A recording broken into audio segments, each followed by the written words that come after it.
हरिः कर्ता।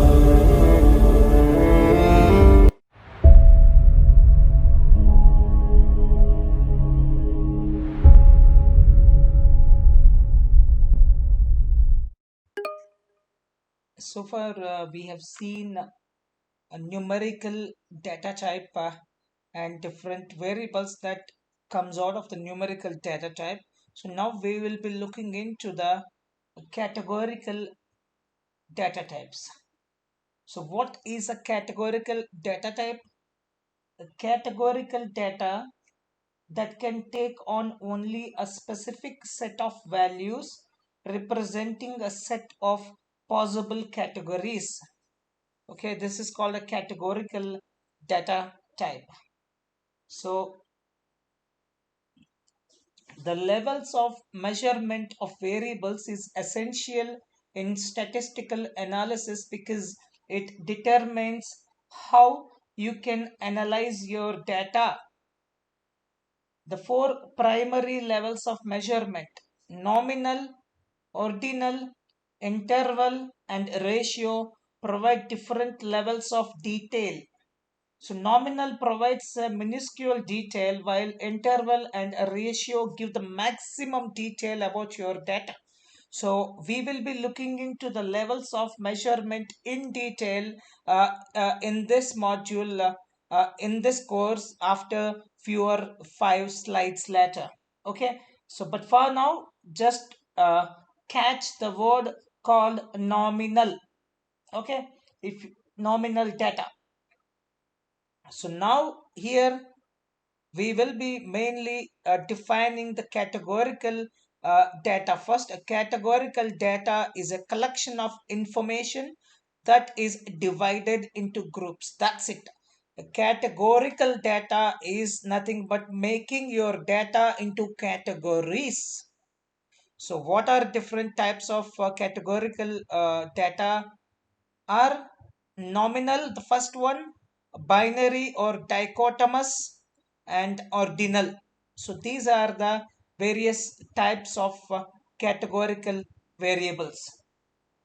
So now here we will be looking into the nominal data. Specifically in this slide we will be looking after nominal data. So what is nominal data?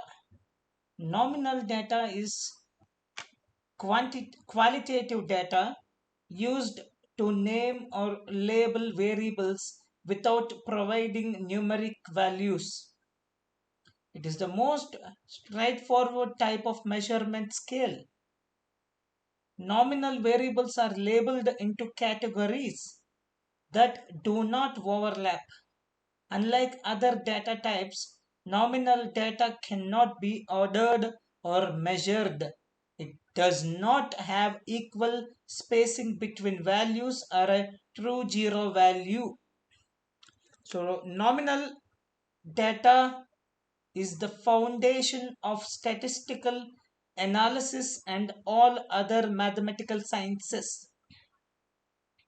They comprise individual pieces of information recorded and used for analysis. For instance, the preferred mode of transportation is a nominal variable, since we can sort the data into mutually exclusive categories like a car, a bus, a train, a bicycle, etc. So numbers and words may denote nominal variables, but the number labels do not have any numeric value to it. So to put it simple, a nominal variable is to remember what type of data nominal variables describe. Think nominal as a name. That's it. Nominal is nothing but a name. And whereas dichotomous variables are categorical variables with two levels, this could include yes or no, high or low, male or female. So to remember this, think di is equals to 2. Then ordinal variables have two or more categories that can be ordered or ranked. So just to put all pieces together, so this is what a nominal, dichotomous or binary, and ordinal. Okay. Now let's look into the characteristics of nominal data. So the main characteristics of nominal data are: 1. Nominal data are categorical, the categories being mutually exclusive without any overlap. 2. The categories of nominal data are purely descriptive, that is, they do not possess any quantitative or numeric value. So nominal data can never be quantified. And 3, nominal data cannot be put into any definite order or hierarchy. So none of these categories can be greater than or worth more than one other.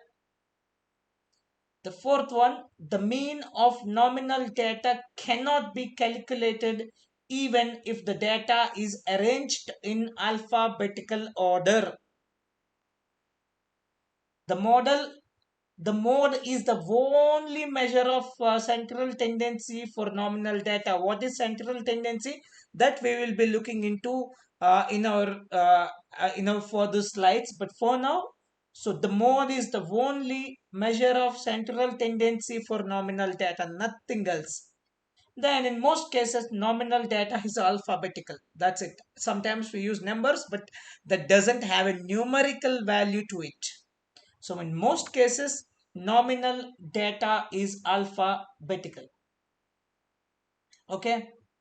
So to add few more things, most nominal data is collected through open or closed-ended survey questions that provide the respondent with a list of labels to choose from. Close-ended questions are used if all data can be captured using a few possible labels. On the other hand, if the variable selected has many other labels, an open-ended question is preferred. For example, what is your ethnicity? I hope many of you has been applying for the various companies. So in that, you will obviously find a lot of close-ended questions. That's what, when you apply for any company, you will see some open-ended questions, some close-ended question, because that's also a survey. So in that, you may find what's your sex and what's your ethnicity, so followed by a drop down list of ethnicities. That's a close ended. So nominal data can be organized and visualized into tables and charts. Thereafter, you can get descriptive statistics about your data set to calculate your data's frequency. That's what is our descriptive statistics, which is related to the nominal data. So basically, descriptive statistics that we do is nothing but data's frequency, distribution, and central tendency. Nothing much. Central tendency that we'll be using is mode, and then others would be frequency, distribution. All we'll be looking into these things in our forthcoming slides. So the general steps to be taken to analyze the nominal data include: first one is descriptive statistics, second one is central tendency, and the third one is statistical tests. What all statistical tests that we use? One is chi-square goodness of fit test, and second one is the chi-square independence test. So all we will be looking into these things. All of these tests, we will be these statistical tests, we call it. We will be looking into these statistical tests in our forthcoming slides. You don't need to worry, but I just want to give you the information here. That's it.